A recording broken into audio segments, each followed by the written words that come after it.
Olá, vamos estudar a lição. Muito bom dia para você. Quarta-feira começando e a gente continua aqui avançando no estudo da Palavra de Deus.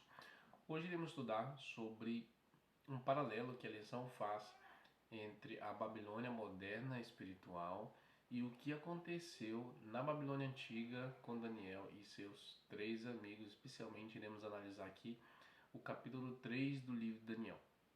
Neste capítulo nós temos um decreto de Nabucodonosor ordenando que fosse construída, que fosse levantado no campo de Dura, na província da Babilônia, uma estátua toda de ouro.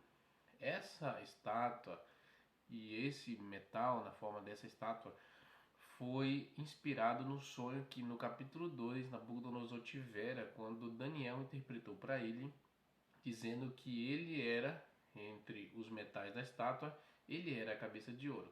Inspirado nisso, desconfiando de Deus que seu reino passaria, ele então pede para construir não uma estátua com a cabeça de ouro e outros metais à parte, mas ele pede agora para construir uma estátua toda de ouro. Significa, o meu reino não vai passar, o meu reino vai subsistir para sempre, da cabeça até os pés.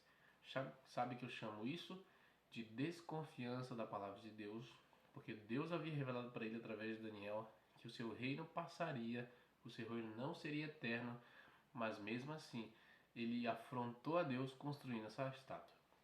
Ao construir essa estátua também, ele afrontou o segundo mandamento da lei de Deus, que diz: não farás para ti imagem de escultura, não as adorarás, nem lhe curvarás diante delas. Então, aqui Nabucodonosor estava desafiando o primeiro mandamento: não terás outros deuses diante de mim. Estava desafiando o segundo mandamento: não farás para ti imagem de escultura. A história diz que ele obrigou todas as pessoas, grandes, pequenas, pobres, todas as pessoas do reino a se curvarem depois de ouvirem o som de instrumentos diante da estátua e a adorarem. Um dia foi combinado, um dia foi decretado e todos deveriam se reunir de todos os lugares daquele território para prestar homenagem à estátua de Nabucodonosor. Ao som dos instrumentos, eles foram tocados e todos se curvaram e adoraram a imagem que representava as divindades da Babilônia. Todos menos os três amigos de Daniel, Mesaque, Sadraque e Abednego. Eles não se curvaram em meio à multidão e eles foram notados pelos governantes ali, pelos políticos daquele reino, que foram imediatamente contar a Nabucodonosor que aqueles três a quem Nabucodonosor tinha prestado tanta honra e tanta homenagem, colocando eles em seus reinos como em posições importantes, não estavam sendo fiéis ao decreto do rei.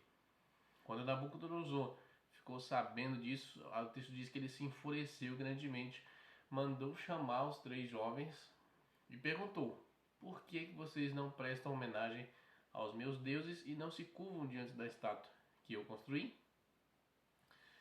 E aí ele diz assim: eu vou dar mais uma chance para vocês. Se vocês agora se curvarem, então vocês estão livres, podem ir. Agora, se vocês não se curvarem, eu vou jogar vocês na fornalha de fogo ardente. Imagina o desafio? O texto diz que eles responderam: sabe, ó rei, que nós não nos curvaremos diante da estátua que o Senhor construiu, e se o nosso Deus quiser nos livrar das tuas mãos, ele nos livrará. Se ele não quiser nos livrar, fica sabendo que mesmo assim nós não nos curvaremos, nem nos prostraremos diante da estátua. Diante dessa resposta, o rei Nabucodonosor, vendo que eles não se renderiam, jogou-os na fornalha. Mas, por intervenção de Deus, o próprio Jesus Cristo entrou com eles na fornalha e os livrou, e nem suas roupas ficaram fedendo a fumaça. Imagina o milagre que aconteceu naquele dia. Imagina o poder maravilhoso do nosso Senhor em nos salvar quando nós somos fiéis. Aqui eu fico pensando, será que essa história com esses três jovens, quando Nabucodonosor na Babilônia, será que ela pode se repetir em um tempo futuro? Será que poderá haver leis obrigando todas as pessoas a adorarem alguma coisa sob pena de morte? Se isso acontecer, será que a gente vai ficar no lugar certo? A gente vai se posicionar igual os 3 jovens da Babilônia se posicionaram? Temos margem bíblica para acreditar nisso no futuro? Então leia Apocalipse capítulo 13, a dica de leitura, e você vai descobrir. Que Deus te abençoe hoje e o Senhor faça morada no seu coração, para que quando as provas vierem, você seja fiel. Amém? Vamos orar? Pai querido, muito obrigado, porque em meio ao fogo o Senhor está conosco. Em meio às dificuldades da vida e às provações, por obedecer a Tua palavra, o Senhor promete estar ao nosso lado. Muito obrigado por isso, em nome de Jesus. Amém.